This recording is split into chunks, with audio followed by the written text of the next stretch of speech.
My name is Tony Morbin, Executive News Editor at ISMG, and I'm your moderator for today's webinar, AI Security and the Human Element.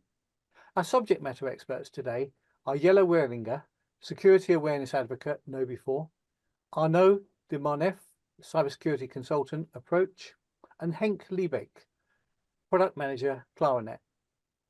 Widespread availability of generative AI has changed everything. We now potentially share our most valued data with a new colleague, Gen AI, who might also work at a lot of other companies, including our rivals. It's brilliant, incredibly fast, yet known to make things up, as well as sometimes being subverted by our adversaries. In today's webinar, we'll be covering practical approaches and solutions to take advantage of the productivity gains of Gen AI while keeping our data secure. In particular, we'll be providing real-world approaches to strengthen our human defences to identify and prevent actual threats faced today. Before we begin, for those of you unfamiliar with Information Security Media Group, we're a global education and intelligence firm with 30+ international media sites in vertical sectors such as bank info security, gov info security, and healthcare info security, with more than 1.3 million members registered to our sites. If you have questions for our speakers during the course of the session, please submit them via the chat window on your screens. And if you experience any technical issues while viewing today's webinar, please use the email address on your screen. Also, I do need to emphasize that the content being presented in today's webinar is copyrighted material and is meant for today's session and individual study purposes only. So if your organization would like to use the information presented in today's session or looking for customized training or education, please contact us. Our sponsors today, KnowBe4, is the world's most popular integrated platform for security awareness training combined with simulated phishing attacks. It helps thousands of organizations to manage the continuing problem of social engineering.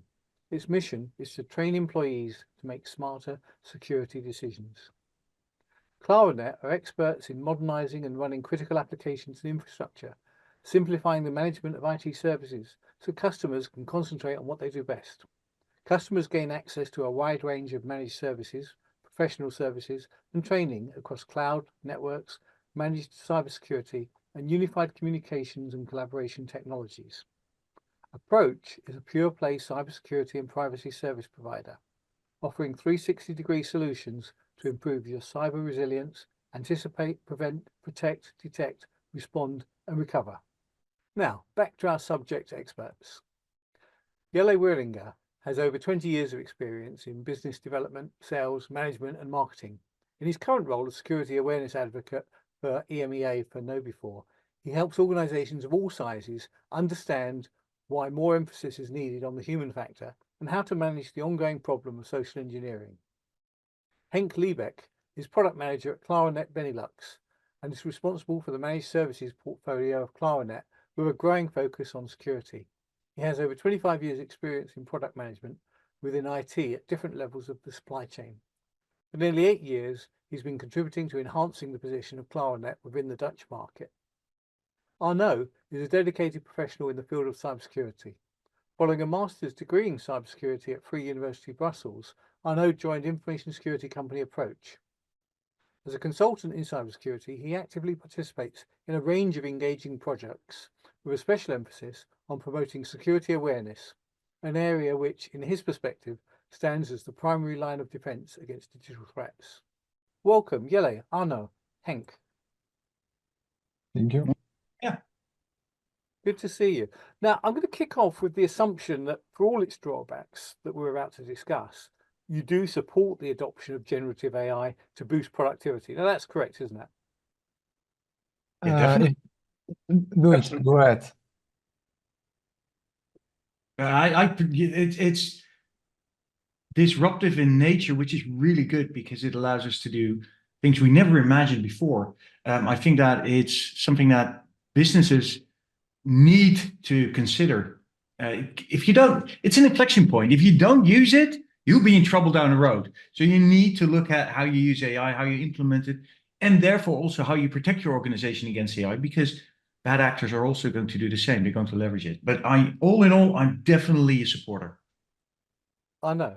Yeah, me too. In fact, a scientific study that was made by the Stanford University demonstrated an average 13% productivity gain linked to the use of AI. So the AI tools particularly benefited the company's least qualified workers, who were able to get their work done 35% faster.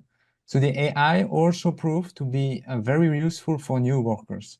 So according to the study, agents with 2 months experience and assisted by AI performed as well, if not better than, agents with more than 6 months experience and working without AI assistance. So on the other side, the most skilled workers saw little or no benefit from the introduction of AI into their work, but it helped, in fact, to share this experience with their colleagues. So by saying this, it also proves that the human remains the centerpiece, but that the AI contributes to the company's successful development.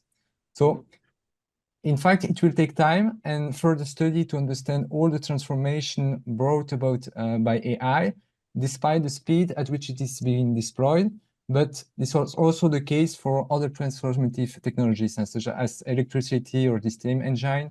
So it will be a few years, or maybe more than a few years, before we see really the productivity because of AI. But the fact that we are already seeing these results so quickly speaks volumes about the technology and our ability to implement it and get practical results more quickly than in the past. And Henk, your perspective. Yeah, of course, I agree with the previous speakers as well. It's quite simple. As human beings, we tend to be a little bit afraid for new technologies. So each time a new powerful technology like AI comes up, we tend to be a little bit cautious. But I think we should embrace those new developments, because in the end it will come anyway. So you better start embracing it as soon as possible, so you can leverage from it, and from a security point of view, that you can start securing your organization as soon as possible and not wait before the technology is more mature, because then you have a big distance behind everything that's been happening. Okay, so there's pretty much agreement there. We have no choice. We have to adopt it, despite the dangers, but we do need to secure it. So let's look at those dangers in a bit more depth. Which ones are real and being exploited now, and which ones are theoretical that may happen sometime in the future or may not? And how are hackers, and I'm talking about both, script kiddies and the more sophisticated attackers, using AI against us? What are the tools they're using? What are the threats? Yele again. Yeah. Sorry, Arnaud, please go ahead. No, okay. So you have some immediate and I think exploited dangers. So it's everything that is related to the most common phishing attacks or social engineering attacks.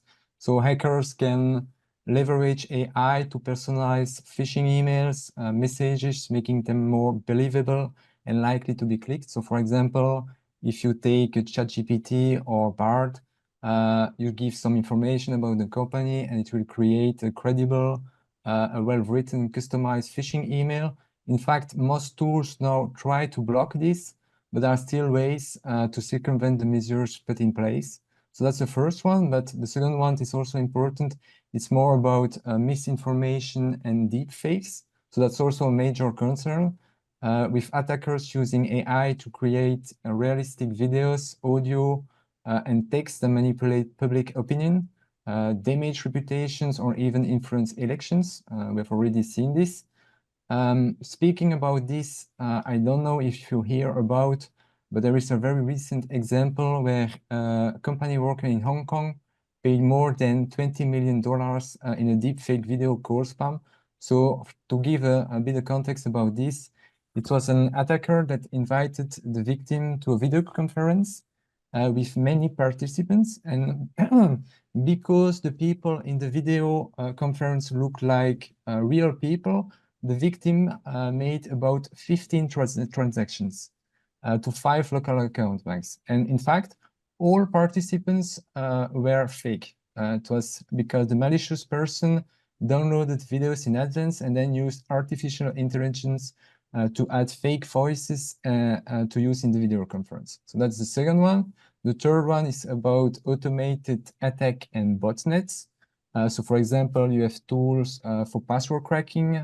One well-known is Passgan, but you have also for vulnerability scanning, etc. So as we can say, I think the AI could bring the world into the age of malware 2.0, where those node types of malware will in fact learn everything over time thanks to AI. So in fact, if they are detected by antivirus software, it could determine what caused the detection and understand how to thwart it by modifying its behavior or computer code. You have also other dangers, but I will let Henk and Jelle speak about. Okay, please take it away, Yelly. But you know, malware 2.0 and the AI arms race. Yeah.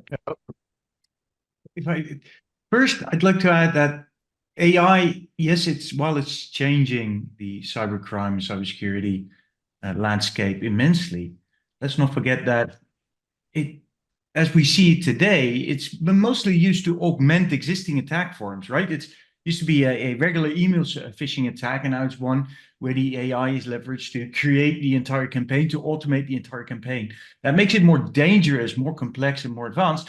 But let's not forget that it's not the only thing we're seeing. Actually, if you look at the media, the amount of articles you read on proven deepfake attacks or attacks that have leveraged deepfakes or AI in any form, they're scarce. It's not really there. And that is because cyber criminals, well, the current attack forms are still very, very powerful.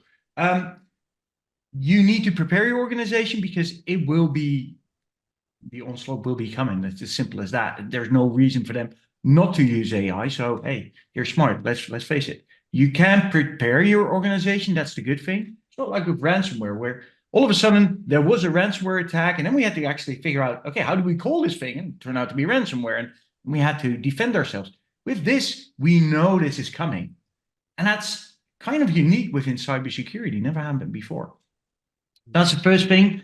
The second thing, yes, there are many, many different types of attacks that the cyber criminals, bad actors can do using AI. The thing is, if we look at a cybersecurity perspective, how can you defend yourself? It's really hard to do because, first of all, laws and legislations are fine, but we don't know where the guys are, right? You can create a deepfake and it's fairly untraceable. Second thing is, you can be very refined, especially when you look at misinformation, malinformation, and disinformation. You can spread an outright lie. That's one way to do it. But you can also manipulate the truth slightly and do that over time. And that is what deepfakes allow you to do, because especially deepfakes they leverage our perception, or actually they leverage parts of our brain and our unconscious. And we humans love to think that what we see and hear is true always. That's ingrained in who we are. Deepfakes abuse that. And that's what makes them so incredibly powerful and dangerous. And I think that if you look at what today's threats are and what the threats will be, video deepfakes, audio deepfakes, those are the things that we really have to watch out for because of the realistic, the way they are, how realistic they are.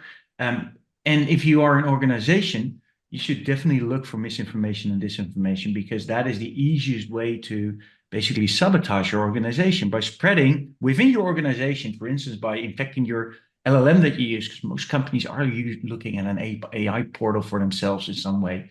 How do you know that information is right? Because a bad actor can rather easily using tools like Poison GPT, for instance, to infect your LLM and start messing with that information behind it. So that's what I think that is.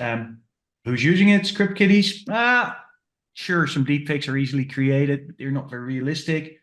I'm looking more at larger organizations, counter sabotage, nation states that leverage this. That's where the real threats are coming from for now. Yeah, I think in regard to that, with misinformation and disinformation, I think you can really see it on what's happening on the social media nowadays. Somebody just puts out a message and it's taken over in an instant. Nobody's checking if it's real or not. It's just everybody spreads it. And that's the same thing that's going to happen here. So misinformation is a really big threat. Mm-hmm. So everything really then from enabling the attackers to do what they're currently doing a lot better and quicker, to, as you say, these new types of attacks, which, whilst we're only seeing the beginnings of, they're certainly we're on the path to those.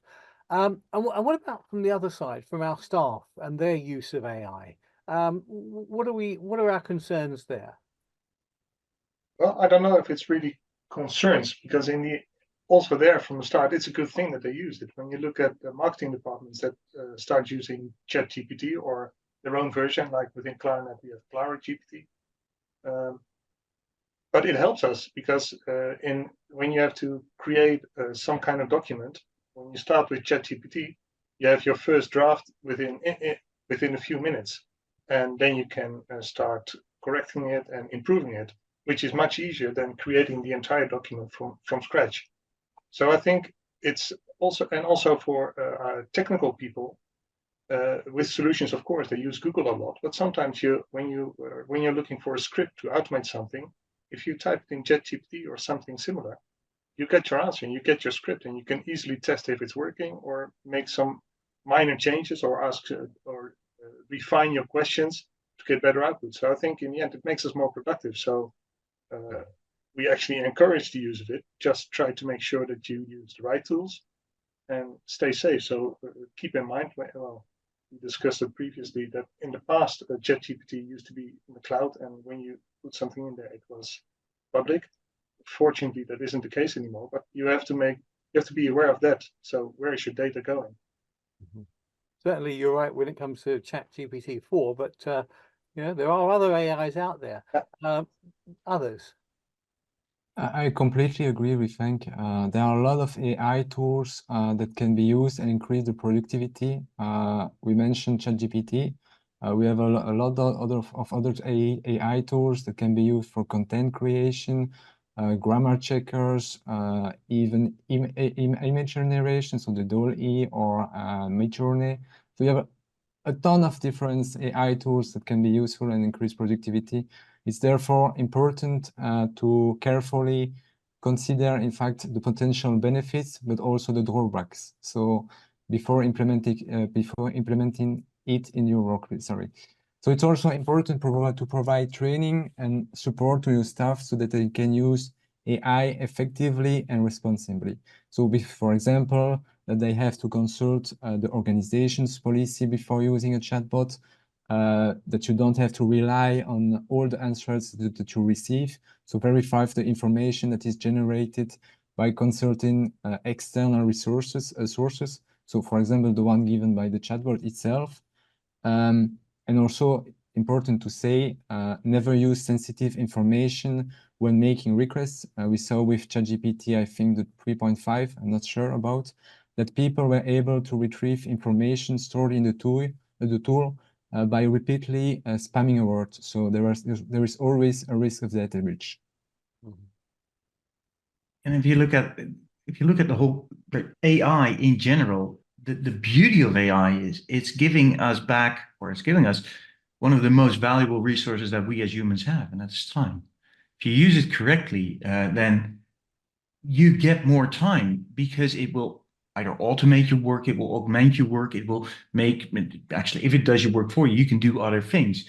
I was having a discussion this morning with a journalist who basically said, doesn't AI make me lazy? Like, hang on, no, it doesn't. Actually, if you use it responsibly, if you use it right, it will allow you to do other things in the time that for the work that AI is taken over from you. So that's a really good thing. It also, and that's a downside, if you don't manage it, because the CISOs, CISOs that I talk to, they call AI their biggest nightmare, especially if you let users just use it and don't control what they do, or don't train them, or don't make them aware. You get shadow AI. Like you had shadow IT, you can get shadow AI. And that means that anybody can go to ChatGPT, pull out their credit card, log in, and hey, you've got an AI. And that is not a controlled version, right? The AI portal, like Hank was talking with the Clara GPT, they use internally. We have our own AI portal internally that we use. Those are controlled environments where the information that comes in and goes out is scrutinized.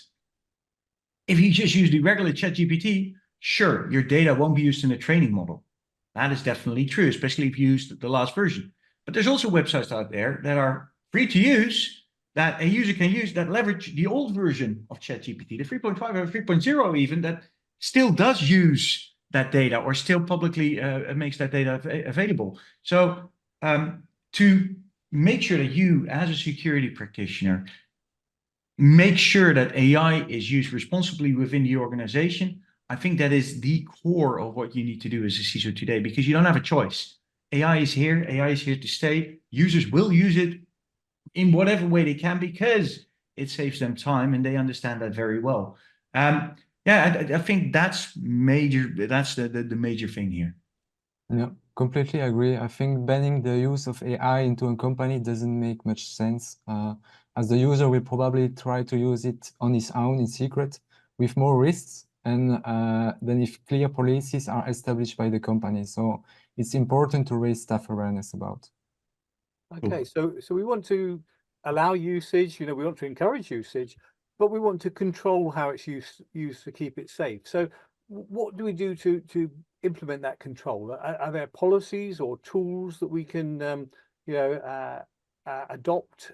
And is it more about staff training and awareness, or is it tools and policies? I think it's like with everything in cybersecurity, it's a combination. It's people, processes, and technology used holistically. But with the whole AI thing, I think that the technology part isn't really there yet.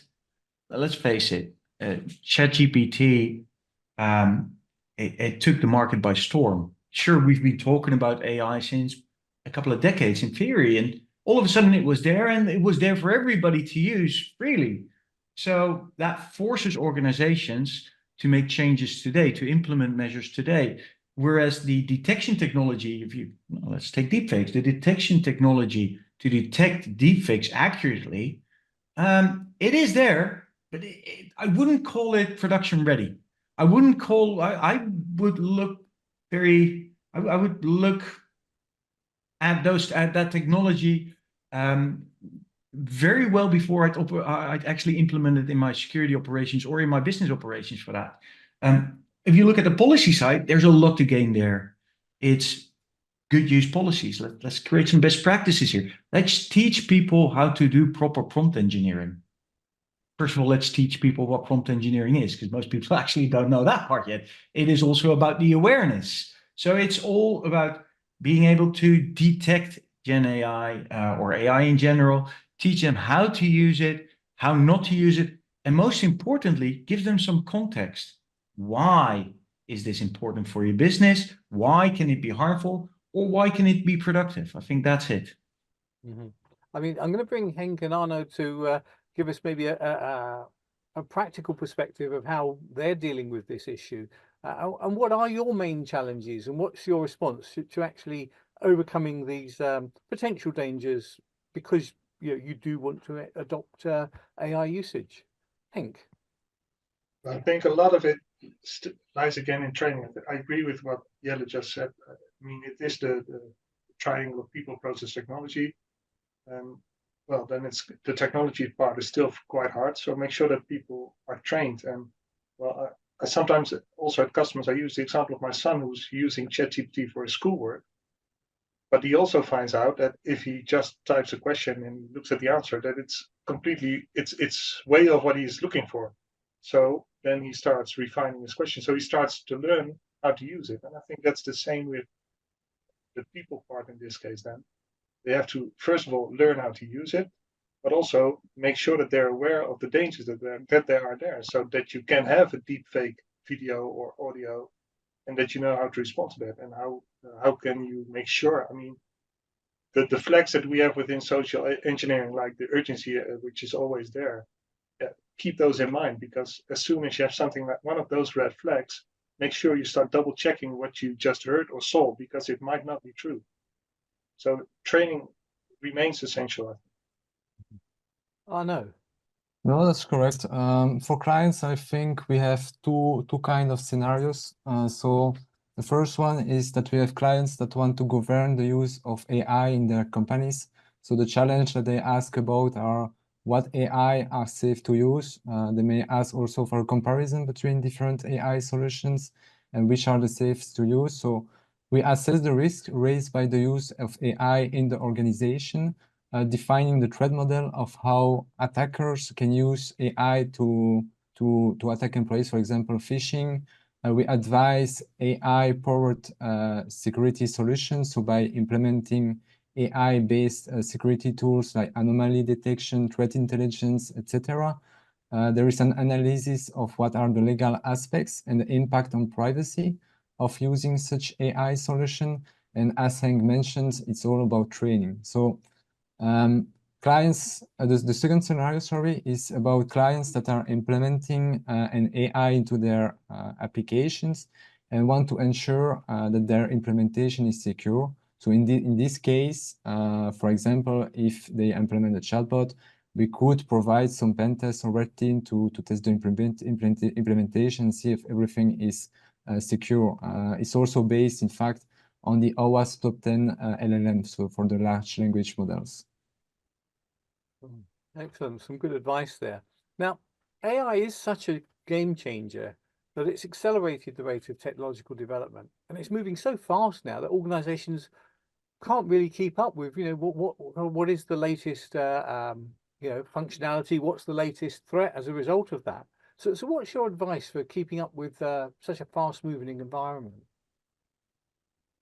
So my first piece of advice would be make sure that you prepare the people that are going to use your or are confronted with it thoroughly. That it is training in the end, but let's face it, even making sure that they understand that there's simple rules like trust but verify. Make sure that you have to use AI. That's not an option. You have to consume the information, but it's okay to verify sometimes whether it's true or not. It's like Henk pointed out, right? If you ask a question to ChatGPT, you get an answer, but that doesn't mean the answer is absolutely right.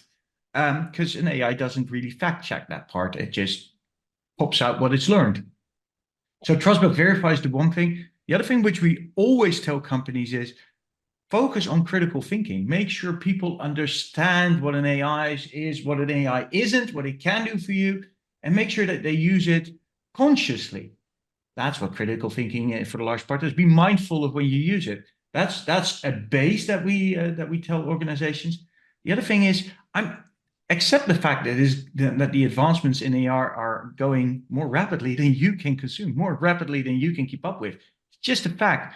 So when I talk to organizations, my advice usually is, what would you like to do with the AI? Rather than focusing on the possibilities that are out there, look at real business cases, look at real scenarios on how AI can actually enhance your business. It's the same for home use, like Henk's son using it for homework. That is a real use case.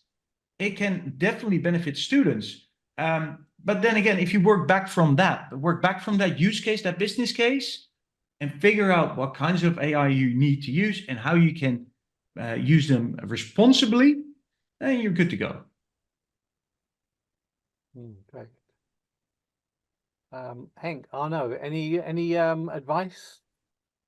I would say develop clear guidelines to ensure responsible use of AI to build trust and avoid potential negative reactions. Prioritize continuous learning, so through trainings, webinars about emerging new technologies, and also prioritize ethical considerations, so everything about fairness, transparency, and data privacy. Yeah, and I think one thing also is, okay, it's evolving very fast, but in the end, like everything, make sure you have your base in order. That you don't have to be the top-notch AI specialist, but make sure that you understand the basics and that you control the basics. In most things within security, if you have your basics right, you're 60-70% there. So all the rest is a benefit, is extra, is bonus, and that's good to have that bonus, of course. The more secure, the better. But make sure you have your bases right. I think that's very important. So often comes back to doing the basics, doesn't it? Yeah.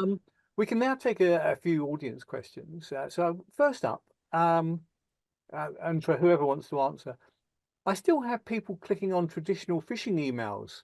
So how am I going to stop them clicking on deep fakes? Probably you're not going to stop them. It's going to happen anyway. But of course, apart from the obvious part, it comes back to training. Apart from that, we're also now looking more and more into tools that are there that actually sort of allow users to click on stuff and make sure that if something happens, that they well, it's not immediately a big disaster. So those kind of tools that will, of course, also be developed, because the threat area becomes bigger and bigger. That means that there are some smart guys out there who start creating other solutions that are currently there. So, and in the end, that's in Utopia, that's what we're looking for. That it doesn't matter if a user clicks; it's still safe even if you click on something that's insecure. So those kind of tools that are in development, of course, we're looking at that as well. So then you have the training part. So hopefully that will make sure that all users click less. And then if you also have tools to sort of allow them to click, well, then you're a lot more secure already. I also think that it doesn't really like deep fakes, because clicking on a deep fake is the same result as clicking on any phishing email. So it goes back to the basics. The only thing that changes with the introduction of deep fakes is that the urgency for organizations to do those basics, to get that security awareness training going, that security posture strengthened, that is only increasing, because deep fakes allow such a realistic way of scamming people. It's such a impactful way that you don't have an option anymore as an organization. You are now forced to have those basics in order. Whereas, because simply the risk landscape, the threat landscape increases dramatically with things like AI and deepfakes. So yeah, that is it. I agree with Henk. You can't. There's no 100% guarantee to security. It doesn't happen. That isn't there. But get the basics in order. Make sure that people are trained. Critical thinking. Making sure they understand what and how and what's the context of deepfakes and AI in general. That's really good to do. And we have risks or legislation coming on in the AI Act, etc. That will help. Help is all it will do. It won't prevent or anything like that. But make sure you implement and abide to those, and then you're for now doing actually the best you can. And once technology catches up, there's plugin browsers that already help to detect deepfakes in real time, for instance. Once they're production ready and operational, and then definitely start using those as well. Oh no. Everything has been said, to be honest. What we need to do is continue to make users as aware as possible of current attacks. It's not only about phishing exercises, but also simulations, for example, of deepfake attacks.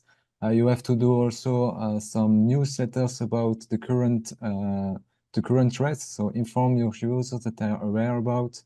But it remains the same, and the reflexes are the same. You have to always to be skeptical. If it's too good to be true, it's suspicious in this case. Check via different channels. Don't put sensitive data anywhere. And so on. So it's the same.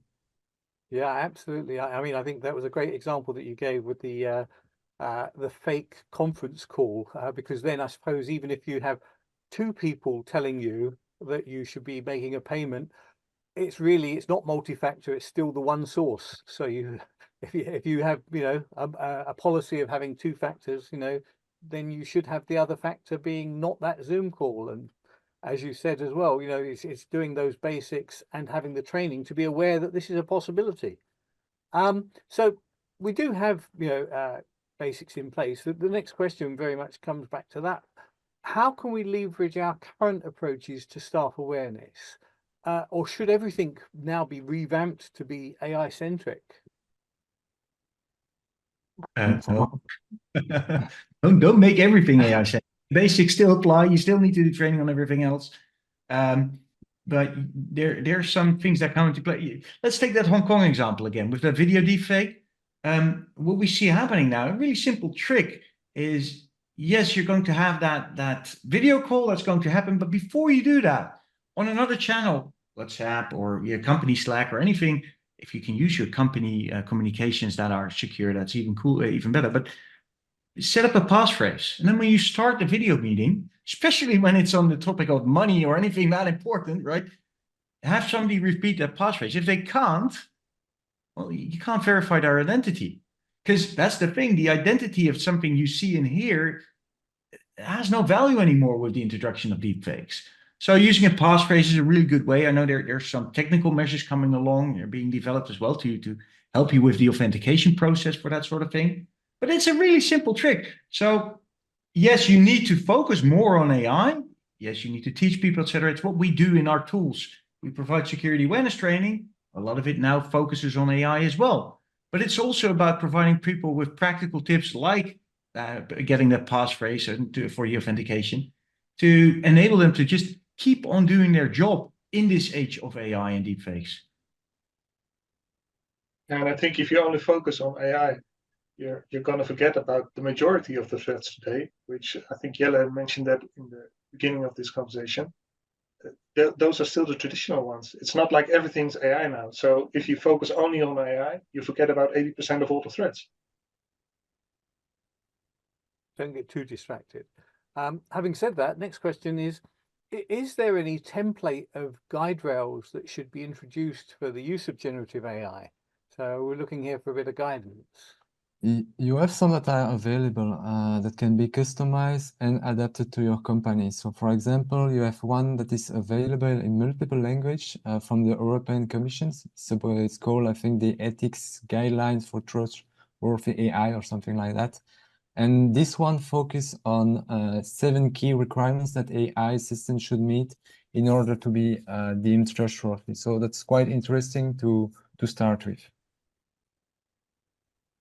I think that's it. If you look at the European Union focuses a lot on the ethical use of AI within organizations. They definitely have things to do, but my suggestion would also be talk to your peers.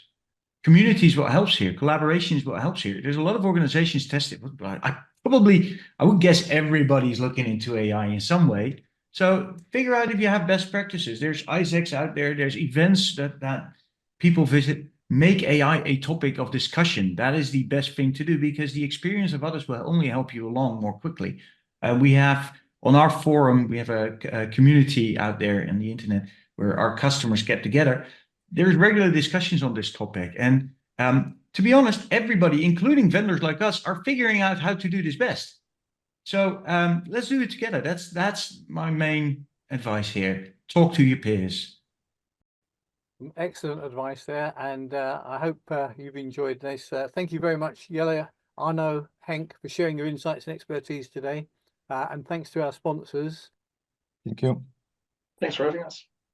I also want to thank you for taking time out of your day to attend the session, and I trust that today's discussion has provided some useful data points to enable your organisation to address managing the human risk in cybersecurity. We hope to see you again at one of our upcoming events. For Information Security Media Group, I'm Tony Morbin, and thank you once again, Jelle, Arnaud, Henk.